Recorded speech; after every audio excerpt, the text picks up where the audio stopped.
इस वीडियो के अंदर गाइस हम लोग बात करने वाले हैं जीएसटीआर 10 के बारे में। तो देखिए, जैसे आप जीएसटी अपना कैंसिलेशन करवाते हैं, जिसके ऊपर मैंने एक डेडिकेट वीडियो ऑलरेडी यहाँ पे बना रखा है, जिसके अंदर मैंने आपको बताया था जैसे आपका जीएसटी कैंसिल होता है उसके बाद में आप जीएसटीआर 10 को फाइल करना मत भूलिएगा।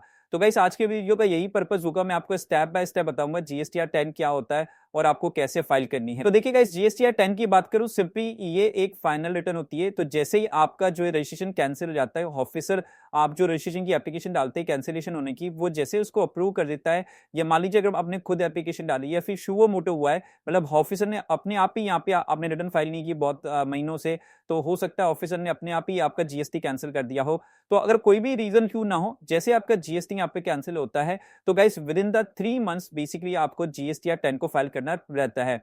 अगर आप फाइल नहीं करोगे तो भाई उसकी पेनल्टी लगेगी, और पेनल्टी जो है 100 रुपीज पर डे की है, जो कि मैक्सिमम 10,000 रुपए जा सकती है।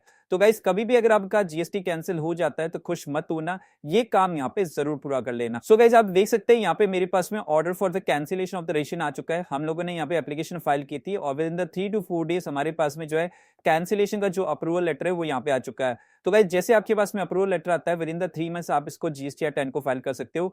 फाइल करने के लिए गाइस कुछ नहीं करना, आपको सर्विस वाले सेक्शन के अंदर जाना है, आपको जाना है रिटर्न वाले सेक्शन के अंदर।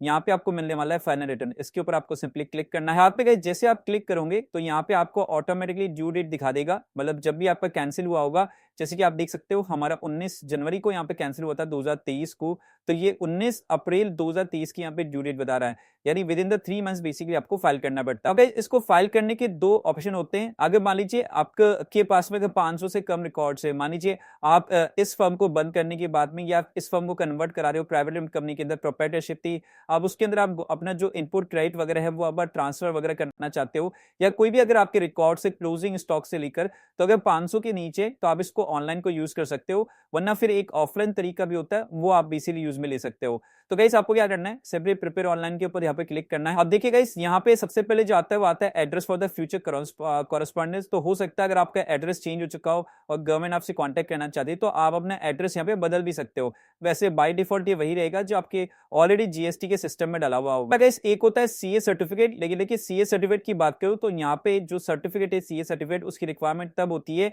जब यहाँ पे टेबल 8D आप फिलअप करते हैं। तो जो 8D है वो है कि goods details without the invoice. अगर आपके पास में इनवॉइस नहीं है और उसकी अगर आप यहाँ पे इनपुट जो टैक्स क्रेडिट होता है वो अगर आप यहाँ पे अवील करना चाहते हो, दिखाना चाहते हो, डिक्लेयर करना चाहते हो, तो उसके लिए आपको एक सीए सर्टिफिकेट यहाँ पे चाहिए होगा।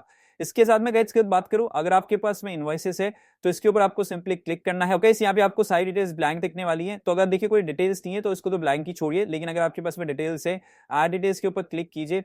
अब गाइस यहाँ पे आपको जीएसटी और वैट दोनों दिखाएगा। सिंपली आपको अपना सप्लायर का जीएसटी नंबर डालना है, बिल नंबर डालना है, इनवॉइस की डेट वगैरह डालनी है, गुड्स टाइप डालना है, किस टाइप के गुड्स है, मान लीजिए हेल्ड इन स्टॉक्स है, सेमी फिनिश है, फिनिश गुड्स है, या फिर कैपिटल गुड्स है। तो तीनों यहाँ पे कैटेगरी आपको मिल जाएगी। डिस्क्रिप्शन डाल दीजिए, प्लस यूक्यू से डाल दीजिए, मतलब उसका पैरामीटर वगैरह हो गया, क्वांटिटी कितनी होगी, टैक्सेबल वैल्यू कितनी है, प्लस अमाउंट ऑफ आईटीसी यहाँ पे कितना क्लेम कर रहे हैं, आईजीएसटी कितना सैस वगैरह, तो ये आपको एक्शन लेके यहाँ पे ऐड कराने पड़ेंगे, और मैक्सिमम 500 तक की एंट्रीज यहाँ पे अलाउ रहती है। इसके अलावा गाइस अगर आपके पास में ऐसी कोई भी डिटेल्स नहीं है, सिंपली इसको ब्लैंक छोड़ दीजिए, आपको कुछ भी नहीं करना है। फिर उसके बाद में सेम कहानी विदाउट इनवॉइस वाले के अंदर भी अगर आपके पास में डिटेल्स है तो आप डाल सकते हैं, और अगर आपका कोई भी टैक्स वगैरह बनता है तो वो यहाँ पे आपको दिखाएगा, और आपका जो फाइनल लायबिलिटी है वो आपको बेसिकली पे करना है। तो देखिए हमारे केस में ऐसा कुछ भी नहीं है, हम लोग पूरी की पूरी फर्म को, पूरी की पूरी कंपनी को यहाँ पे बंद कर चुके, कोई भी वापस जो है बिजनेस नहीं करने वाले हैं। तो गाइस उस केस में आपको सिंपली प्रोसीड टू फाइल के ऊपर क्लिक करना है। उसके बाद में गाइस 2 से 3 मिनट बेसिकली आपको वेट करना पड़ेगा, क्योंकि जहाँ पे आपकी जो रिक्वेस्ट है बेसिकली प्रोसेसिंग होगी। उसके बाद में गाइस वापस से आपको ये फॉर्म खोलना है, तो आप देखेंगे आपका जो 9 और 10 कॉलम जो है वो बेसिकली यहाँ पे अनेबल हो चुका है। इसके ऊपर आपको सिंपली क्लिक करना है,